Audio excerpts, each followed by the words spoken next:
sommes à Montargis. À 42 ans, Tina a refait sa vie avec un jeune homme de 26 ans dont elle attend un enfant. Une différence d'âge que Tina assume depuis peu.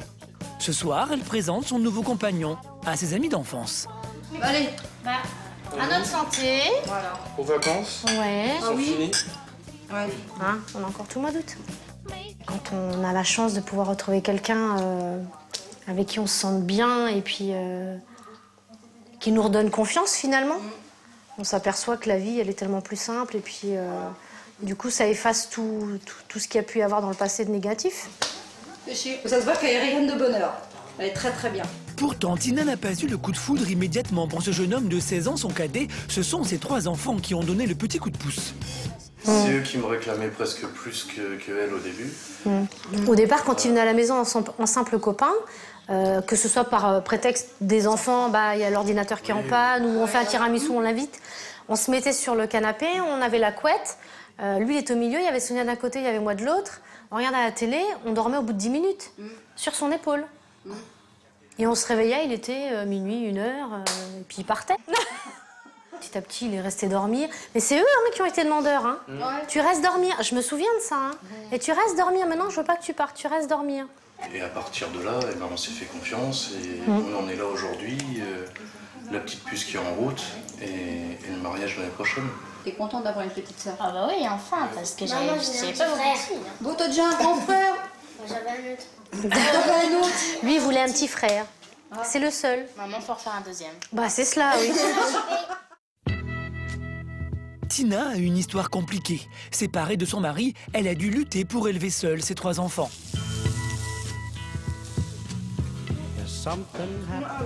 Il faut savoir retrouver la force d'avancer parce que sortir du travail, courir, récupérer les petits chez la nourrice, rentrer, ouvrir la boîte aux lettres, se dire qu'il y a encore des factures qu'on pourra peut-être pas payer.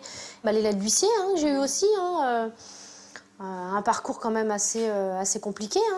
Ma vie amoureuse, c'était vraiment pas du tout prioritaire. C'est vrai que tu avais tendance à mettre ça de côté. Ouais, non, mais c'est ça.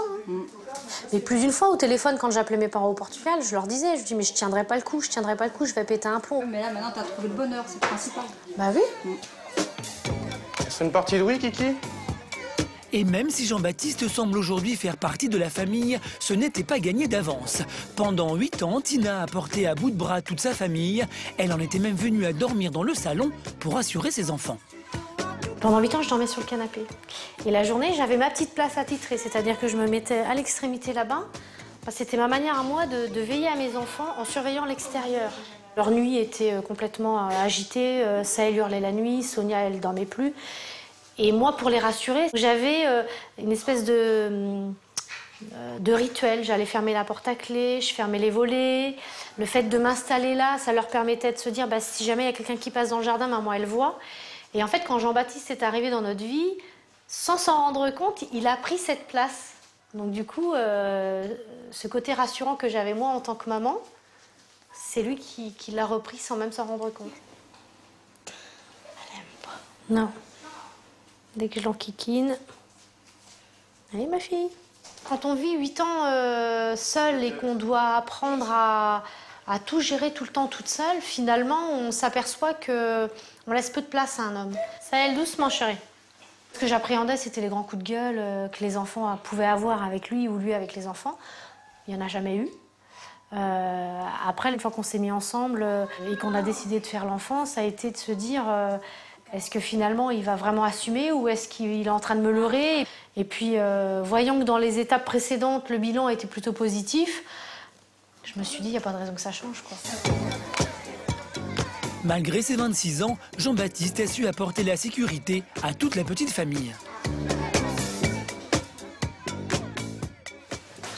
Voilà.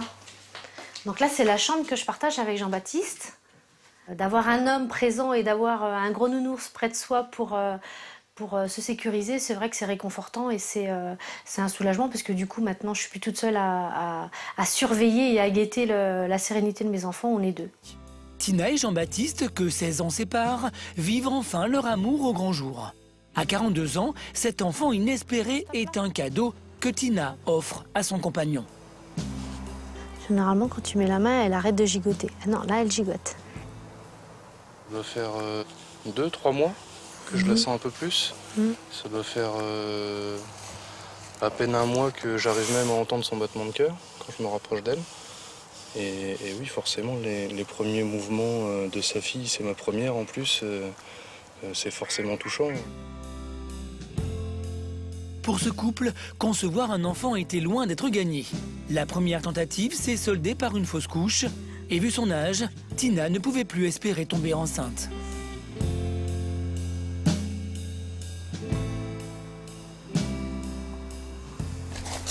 Chicote.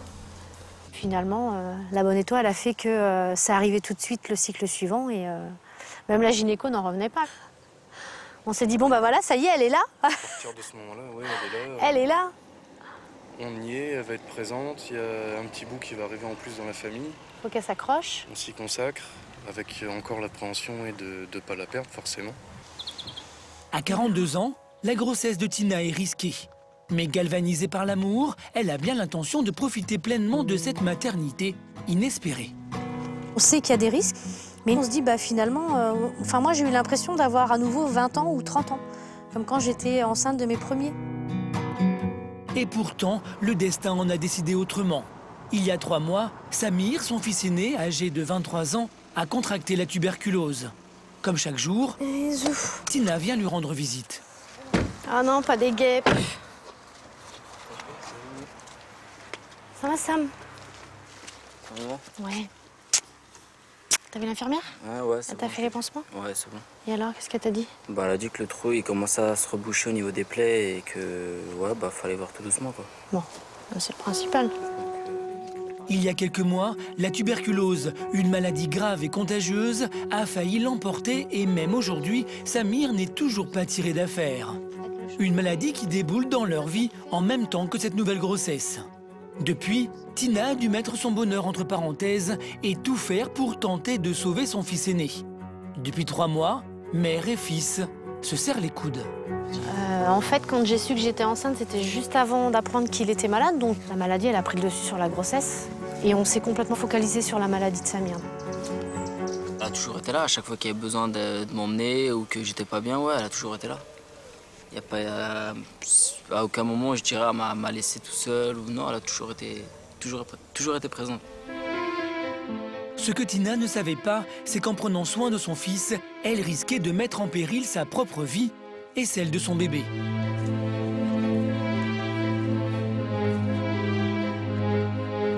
On est arrivé chez l'ORL et là, on nous annonce passer une tuberculose. On voit le médecin arriver avec un masque, il met un masque et là, on nous dit que c'est hyper contagieux alors que nous, ça faisait déjà 3 semaines qu'on se trimballait à droite et à gauche. On avait passé 7 heures aux urgences. À aucun moment, même pour le risque minime, on nous a dit bah, vous toussez, prenez un masque. Ça peut entraîner sur ma mère la maladie, après du bébé, des complications. Donc, Concrètement, même par rapport aux radios et par rapport aux tests qu'on a pu faire, le risque zéro n'existe pas. Je risque de déclencher la tuberculose après la naissance de la petite. Un risque de contagion qui fait culpabiliser Samir. Sa crainte que sa mère et le bébé tombent malades, eux aussi. Du coup, le jeune homme rejette en bloc cette grossesse. Quand elle m'a annoncé qu'elle était enceinte, ouais, je l'ai un petit peu mal pris. Je me souciais plus de la santé de ma mère que le fait qu'elle ait un bébé. Donc, c'était ma priorité. C'était plus, je me souciais d'elle que de l'enfant. Ça doit être la fille de ma mère, donc ouais, je m'en fous un petit peu. Même si c'est méchant de dire ça, ouais, je m'en fous un petit peu quand même. Des paroles dures que Tina encaisse. Au-delà des mots, elle comprend que son fils soit rongé par la culpabilité.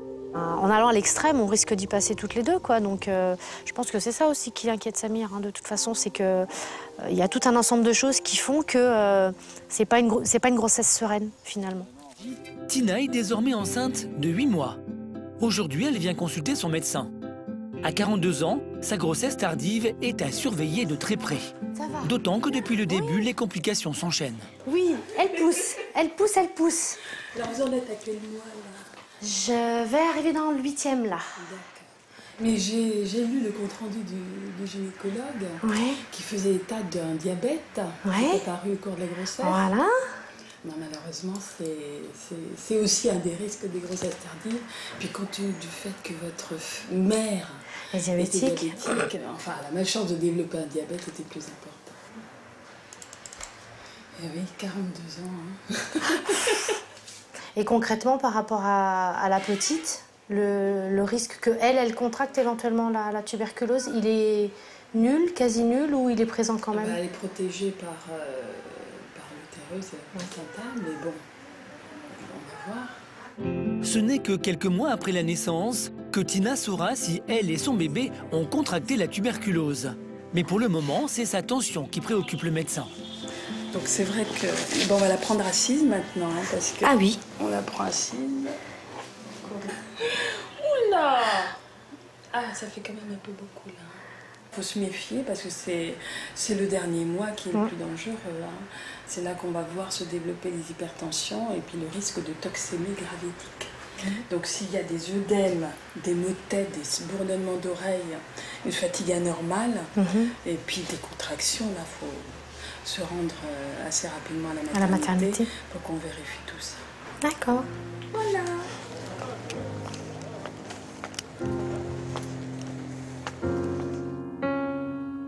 De retour à la maison, Tina doit redoubler de vigilance. Entre la tuberculose qu'elle a peut-être attrapée, son diabète qui l'a contraint à se piquer 6 fois par jour, et maintenant sa tension trop élevée, elle angoisse. Les appréhensions, on les a tout au long de la grossesse. On les a les 3 premiers mois puisqu'on sait que c'est le risque majeur de fausse couche. On les a au 2e trimestre parce qu'on a tellement de cas autour de nous où effectivement il y a le cœur du bébé s'arrête. Finalement, on a toujours un peu l'angoisse de ne pas pouvoir en avoir un tout court et quelque part dans l'esprit, on garde cette angoisse-là jusqu'au jour de l'accouchement. Le jour de l'accouchement, c'est pareil, il peut arriver n'importe quoi. Donc, tant qu'on ne nous aura pas dit le bébé va bien, la maman va bien, voilà, c'est parti, la porte s'est ouverte vers un nouveau jour. Tant que la petite ne sera pas là, dans nos bras et en pleine forme, on aura toujours l'angoisse qu'il peut arriver quoi que ce soit.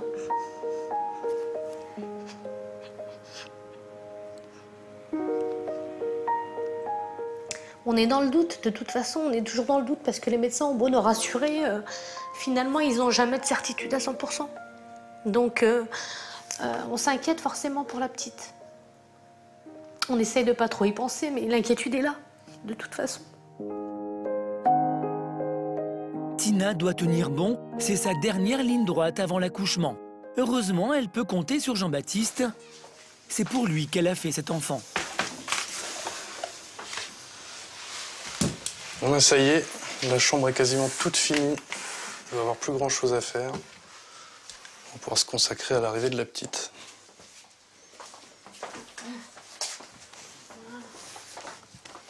Le plus formidable chez ma femme, c'est la façon qu'elle a de gérer sa grossesse, qui n'est pas forcément simple. Je suis tout à fait conscient qu'à cet âge-là, à la quarantaine dépassée, pour une mère qui a déjà eu une vie et qui a déjà eu ses 3 enfants, qu'elle accepte à nouveau d'avoir un enfant, c'est une grande marque d'affection, une grande marque d'amour. Et moi, pour ça, rien que pour ça, je la remercierai jamais assez. C'est toi qui l'avais choisi, je me souviens même plus. Il Dans le choisit magasin. Doudou. Donc son premier doudou. C'est vrai que c'est doux. Hein. J'essaie d'être le plus présent possible dans la grossesse de ma femme et de toujours avoir la petite attention qui va lui faire plaisir ou faire plaisir aux enfants. Ça, c'est, je pense, ce qu'on lui mettra quand on sortira de la maternité avec elle. Oui. Bon, tu l'avais déjà vu, mais c'est celui qu'on avait trouvé joli avec petite moufle. Avec la petite ensemble et puis Ouais. ça. Mais là, il y a un doudou encore. Des câlins par milliers. Bon, c'est rose, hein. C'est rose, donc il n'y a plus qu'à mettre tout ça dans la valise. Zou, hein? Tu viendras l'habiller à la maternité? Il n'y a pas de problème.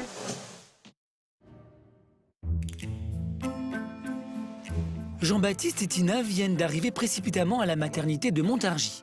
Avec ses 42 ans et sa possible contamination par la tuberculose, l'accouchement de Tina s'annonce compliqué.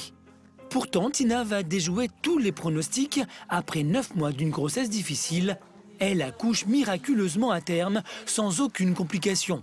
En moins d'un quart d'heure, elle devient l'heureuse maman d'une petite Eva. Petite Eva. T'as entendu? Oui. J'ai entendu papa. Elle est arrivée très très vite. Il a suffi que 2 ou 3 poussées, pas plus, en même pas 10 minutes, elle était sortie. Notre petite fille. Du haut de ses 4 kg et 52 cm. Elle est plus grande que moi à la naissance. Je faisais 51 cm. Et tu pesais combien? 3,6 kg. Le beau bébé. Putain, ma puce. Je t'aime. Elle est géniale. Elle est géniale, Clara. Ben, ma minette. Oh, tu regardes maman, chérie. Bah oui, c'est l'heure de ton bain. Un mois s'est écoulé depuis la naissance d'Eva, un mois pendant lequel elle est devenue le centre d'attention de toute la famille. Alors, t'es content d'avoir une petite sœur? Elle est comment ta petite sœur? Elle est trop mignonne. Oh là là là là. Mais celui qui a vécu le plus grand chambardement, c'est Jean-Baptiste. À 26 ans, il découvre la joie d'être papa. Oui, papa, il va te mettre dans le bain. Ça y est, le moment du plongeon est arrivé. Voilà. Viens, ma fille.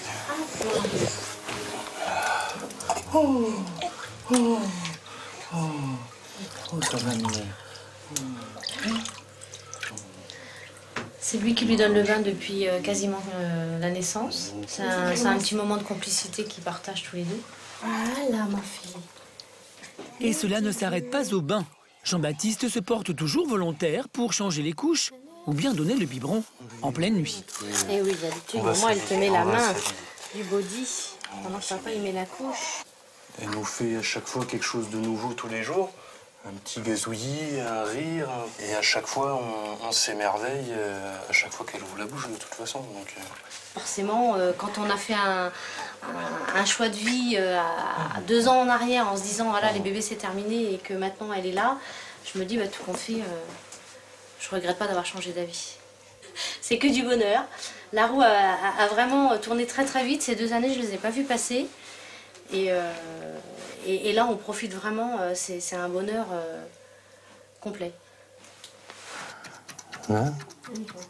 Ouais, c'est nickel. On gigote. Oh oui. Aujourd'hui, toute la famille s'est mise sur son 31 pour célébrer le baptême de la petite Eva. Seule l'ombre au tableau, la tuberculose. Tina n'a pas encore la certitude qu'elle et sa fille n'ont pas contracté la maladie. Mais qu'importe, c'est un grand jour pour la maman.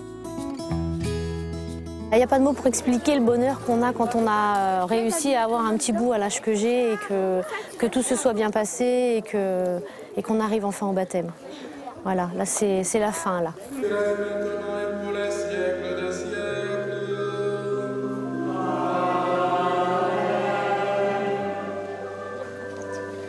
Eva, je te baptise au nom du Père, du Fils et du Saint-Esprit. Amen. Même le plus grand est là, je le vois qui arrive. Donc non, il est content, tout le monde est ravi. Et finalement, lui qui était plutôt réticent à l'arrivée de cette petite au départ, a fini par complètement l'accepter. Et puis on va dire qu'il en est même amoureux. Tina est comblée. Samir, le frère aîné qui n'acceptait pas l'arrivée de sa petite sœur, est aujourd'hui présent. Et puis là, elle te regarde. Hein. Samir, je veux manger. Saël, viens voir. Sonia. Allez, Zou. Tu te mets devant avec ton frère et ta sœur. Voilà, juste là. Voilà. Voilà, le bonheur comblé. Tous les enfants ensemble.